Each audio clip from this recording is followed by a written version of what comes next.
Esihamba phambili indaba namuhla UZIKALALA uthi phansi amaphaphu ngesiteleka esihlongozwayo kudutshulwe KWABULAWA OWESILISA EMANDLANZINI kanti ke SADTU IZOMASHELA OWEZEMFUNDO. Lezi ke izindaba ze-1KZNTV ifundelwa samukiswa Nqulunga ngikubingelele mbukeli.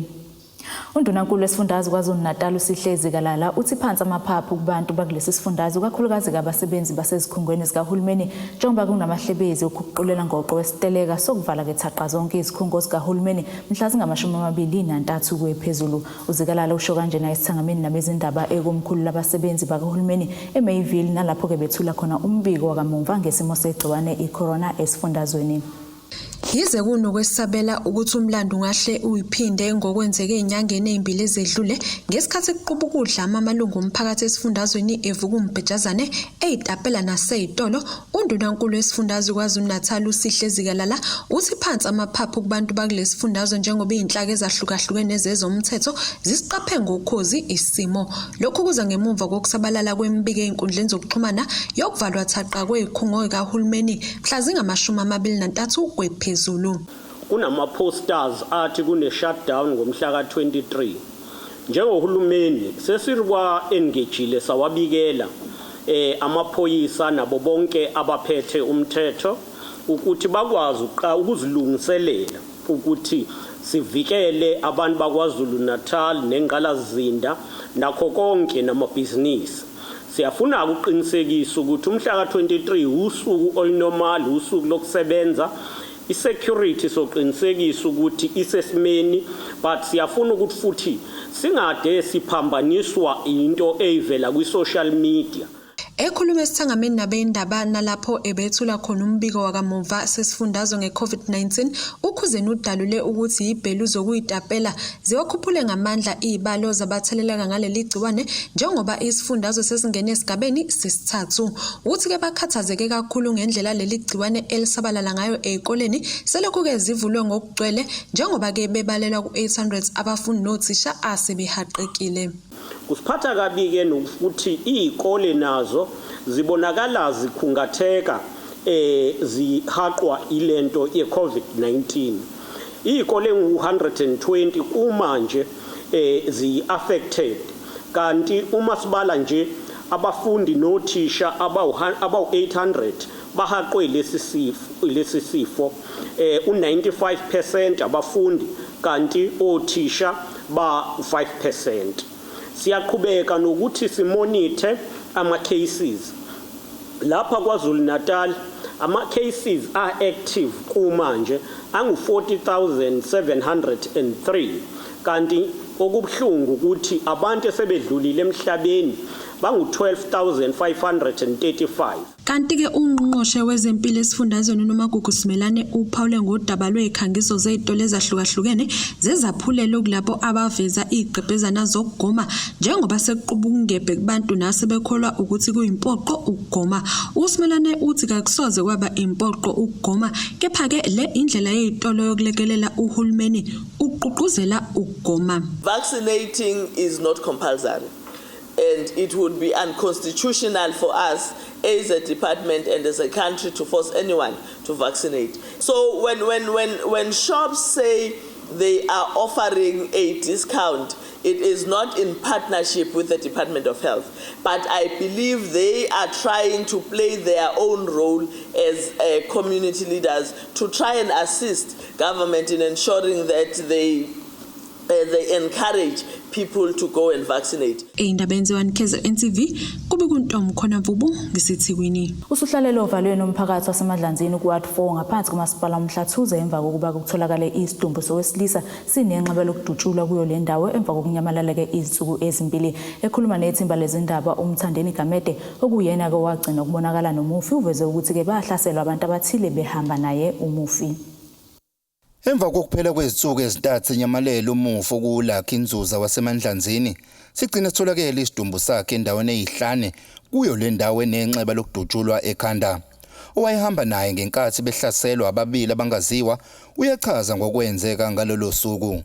Ngangihamba nobhuti lakhe eyokwenza iquotation elokho efonela umuntu ngabo 6 sisuka endlini size lokho emdirector sisuke eMandlanzini eyakulomuntu ayakuye eyokwenza quotation elokho emdirect embuza ukuthi usekuphi eyichaza ukuthi usekuphi sithe egcina icall ukukhuluma naye wamtshela usengase crash eFantos wathi asize straight ngalomgwaqo sasilokhu siza ngawo sathi mase sithi sizathu wase crash walokungana masithi siyambheka efonini asamtholi waqhamuka abantu ababili ngaleso sikhathi sitshena ukuthi thina inetwork mhlambe ishaya thina ngoba sasisendaweni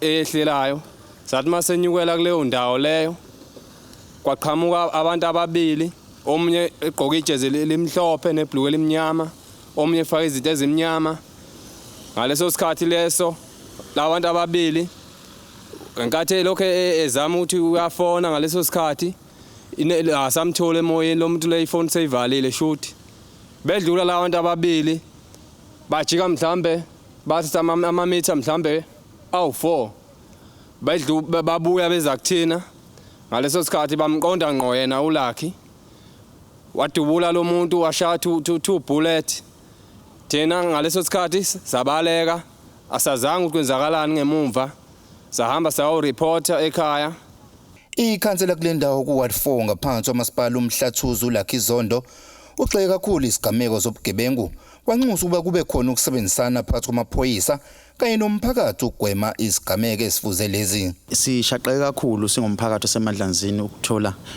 noma sekunegamekwana ezenzekalayo lapha kulinyazwa khona abantu emandlanzini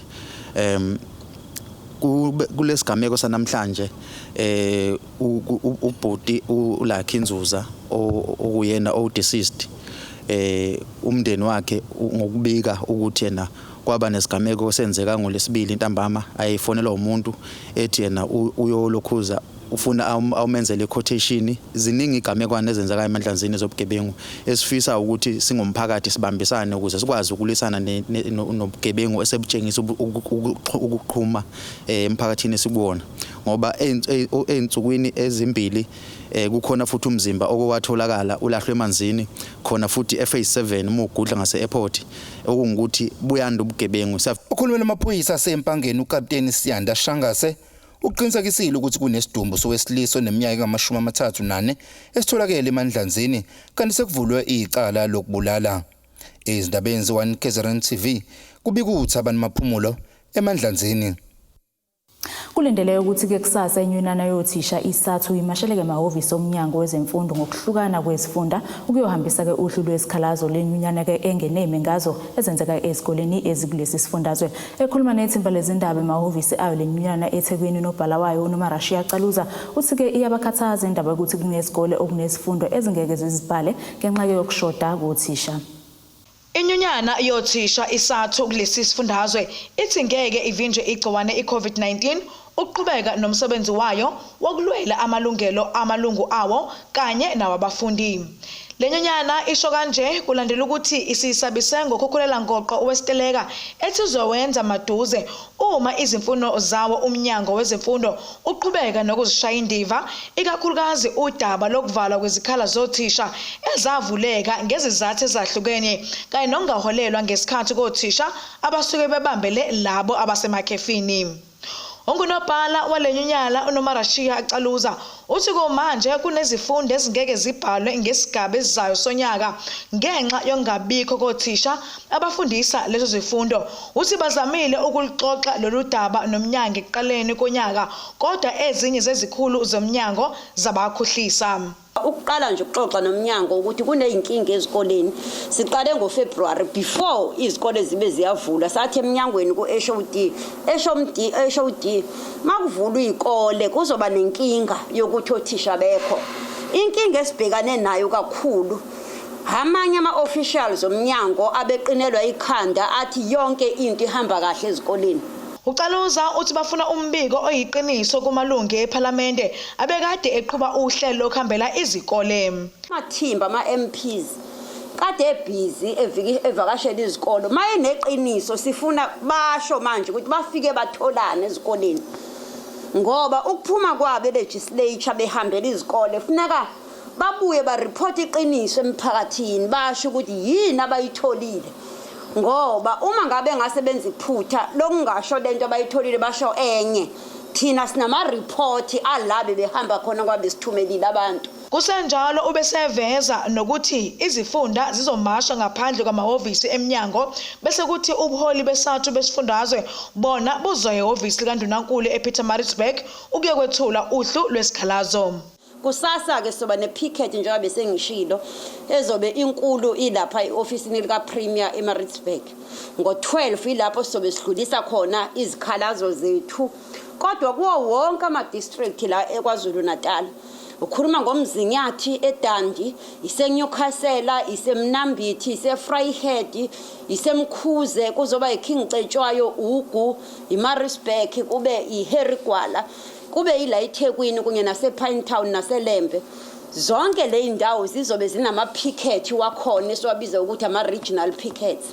Okusho ukuthi KwaZulu Natal yonke iminyango yezemfundo ama office ezemfundo ama district azobe enama picket. O district director bakhona bazobe be receive ama memorandum konobhala bama region. Kanti obambe njengenhloko yomnyango KwaZulu Natal uDokotela Bhani Mthembu ephawula kwelinye lamaphephandaba esiZulu uveza ukuthi isifundazwe iKwaZulu Natal sidinga imali engu2 billion eminyangweni wokukhokhela ukunyuswa kwezimali emva kwezivumelwano esisanyiwe sokunyuswa kwemiholo yabasebenzi. Ubesephinde eveza nokuthi unqanyulwa ngo6 billion kwesabelo mali somnyango kuba nomthelela ongemuhle kulokhu. Ngodabakhosibisi wesindaba ze1KZNTV ngibika ngiseThekwini. Umphakathi wasemacekane endaweni yaseBukhanana kuwa 33 ngaphansi komasipala uMhlathuze usunxusa umasipala ukubeka usukumele udaba lwenkinga yokuntuleka kwamanzi. Lokhu kuza emva kokuba ke enye yeziphehli zamanzi sicekeleke phansi kule ndawo nokushiya ke umphakathi udunguze bomnyameni ungenawo amanzi. Elinye lamalungu ekomiti uNjabulo Zungu uthi umasipala ke ukukhathalele le ndawo kusukela ke kuxoshwe izisebenzi kulesi siphehli samanzi esise Crocodile Dam. Izindawo eziningi esemakhaya zisasithola kunzima ukuthi zithole amanzi ahlanzekile. Enye yalezo zindawo iku-Ward 33 ngaphansi komasipala uMhlathuze nalapho kubuye kwacekelwa phansi khona iziphehli manzi ebezusizo emphakathini. Elinye lamalungu ekomiti lomphakathi uNjabulo Zungu unxusa umasipala ukuba ulisukumele ngokusheshsha lolu daba ukuze umphakathi ukwazi ukuthola amanzi ahlanzekile. Inkinga esibhekene nayo la ewadini ukungabikho kwamanzi emphakathini.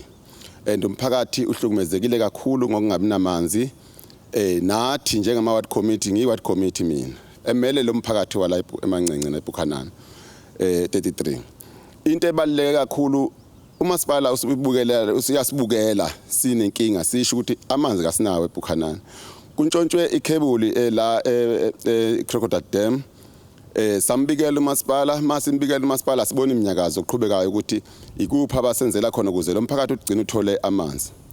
And into eyenzeka la umasipala akayinakile le ndawo since kuphumela ababe besebenza khona la emanzini sekuyinto nje ehlalelayo amanzi besiwathola ngenkosi makunemvula. Iziphehli manzi eziningi okuyizona ezisizayo ukuphakela amanzi kule ndawo zicakelwe phansi kwanqanyulwa nezitambo zagesi nokwenza kube nzima ukuthi umphakathi ukwazi ukuthola amanzi. Lokho kushiya imibuzo eminingi ngokuvikeleka kwempahla yomphakathi. Inkinga esibhekene nayo mayelana nale ndawo yesakhiwo samanzi ivandalizekile njenge-CPF sithi sifisa le ndawo le ukuthi umphakathi esakhele kona uyivikele ngoba siphila ngaphansi kwakho. So njenge-CPF sizozama ngawo wonke amandla ukuthi sibambisane nomphakathi ukuthi le ndawo le igcine ibuyele ibe sesimeni ingaqhubeki ibe lolu hlelo elukuyona njengamanje ngoba kusafarisha wonke umuntu mayelana nalamanzi ebesiwasebenzisa la ebekwazi ukuphakela umphakathi ongaphezulu ko400 uma ngakhuluma iphutha. Ngiyathemba ukuthi mhlawumbe umasipala uMhlathuze uzokwazi ukuthi ayisukumele lento. Ukhulumela umasipala uMhlathuze uMduduzi Nqalane uveze ukuthi sebezwile ngalolu daba kanti liyabakhathaza kakhulu njengomasipala ngoba kubukeka engathi kwenziwe ngamabomu kodwa bazokwenza uphenyo ukuthola ukuthi ngobani abenze lokho bese bethathela izinyathelo ezifanele. Ezindabeni ze1KZNTV kubika uThabani Maphumulo eBukhanana. Bukeleke hasibheke engosini yezomnotho. Irandi lu 14.76 rand maqhathaniswa nedola laseMelika, libo 20.43 maqhathaniswa nopondo waseBritain, libo 17.40 maqhathaniswa ne-euro yase-Europe. Igolide lona libo $1,773.11 ounce, kutholwa ngahluziyo wona obo $70.59 umphongolo. Bukeleka ke sibheke engosini yezemidlalo.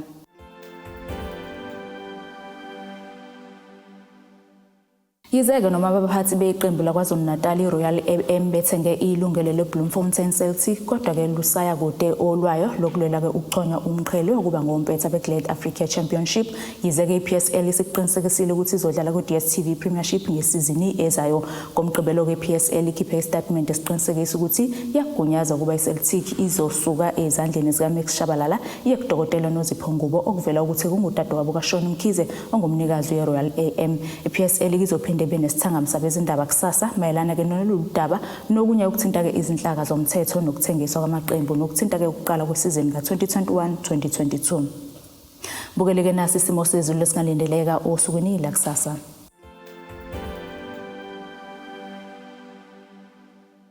Empangeni lizobalela amazinga okushisa u16 ku26 degrees, eThekwini u14 ku25 degrees, eMgungundlovu ngazibomvu u9 ku29 degrees, uLunde Mashona u11 ku29 degrees, eXhophe Mantente u7 ku27 degrees, phethe ngeFriday Filidi u10 ku26 degrees.